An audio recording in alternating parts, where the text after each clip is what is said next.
सीता माता की कथा धन के भंडार भर देगी। ये कहानी सीता माता कहती थी और श्री राम इसे सुना करते थे।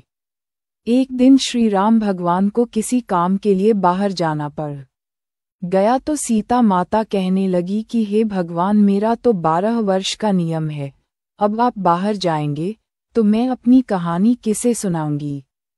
श्री राम ने कहा कि तुम कुएं की पाल पर जाकर बैठ जाना और वहां जो औरतें पानी भरने के लिए आएंगी उन्हें अपनी कहानी सुना देना। सीता माता कुएं की पाल पर जाकर बैठ जाती हैं।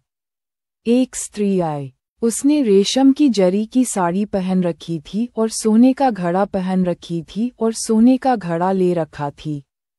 सीता माता उसे देख कहती है कि बहन, मेरा 12 वर्ष का नितनेम सुन लो। पर वह स्त्री बोली कि मैं तुम्हारा नितनेम सुनूंगी तो मुझे घर जाने में देर हो जाएगी और मेरी सास मुझसे लड़ेगी। उसने कहानी नहीं सुनी और चली गई। उसकी रेशम जरी की साड़ी फट गई, सोने का घड़ा मिट्टी के घड़े में बदल गया। सास ने देखा तो पूछा कि ये किसका दोष अपने सिर लेकर आ गई है। बहू ने कहा कि कुएं पर एक औरत बैठी थी, उसने कहानी सुनने के लिए कहा लेकिन मैंने सुनी नहीं जिसका ये फल मिला। बहू की बात सुनकर अगले दिन वही साड़ी और घड़ा लेकर सास कुएं की पाल पर गई। सास को वहीं माता सीता बैठी मिली तो माता सीता ने कहा कि बहन, मेरी कहानी सुन लीजिए।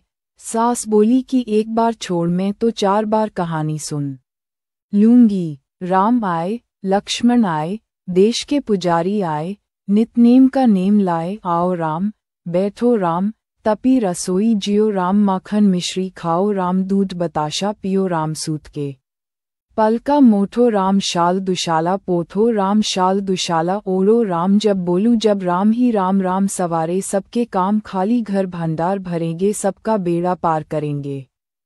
श्री राम। जय राम जय जय राम। सास बोली कि कहानी तो बहुत अच्छी लगी। कहानी सुनकर सास घर चली गई और उसकी साड़ी फिर से रेशम जरी की बन गई।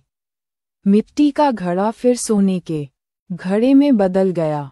बहू कहने लगी, सासू माँ, आपने ये सब कैसे किया। सास ने कहा कि बहू, तू दोष लगा के लाई थी और मैं अब वो दोष उतार कर आ रही हूँ। बहू ने फिर पूछा कि वह कुएं वाली स्त्री कौन है।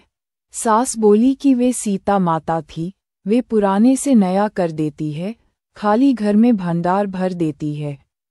वह लक्ष्मी जी का वास घर में कर देती है, आदमी की जो भी इच्छा हो उसे पूरा कर देती है।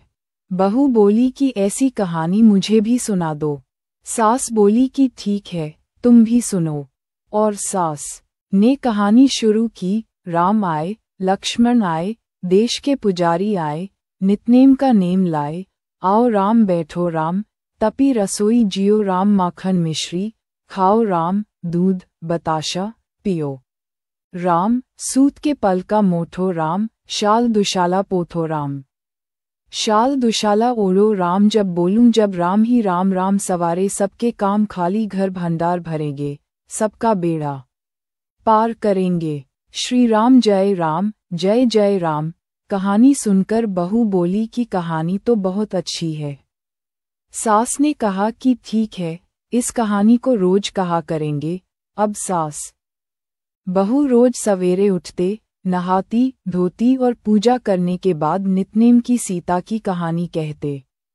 एक दिन उनके यहाँ एक पड़ोस की औरत आई और बोली कि बहन, जरा सी आंच देना। तो वह बोली कि आंच तो अभी हमने जलाई ही नहीं। पड़ोसन ने कहा कि तुम सुबह 4 बजे से उठकर क्या कर रही हो फिर। उन्होंने कहा कि सुबह उठकर हम पूजा करते हैं, फिर सीता माता की नितनेम की कहानी कहते हैं। पड़ोसन ने उनकी बात सुनकर फिर कहा कि सीता माता की कहानी कहने से तुम्हें क्या मिला।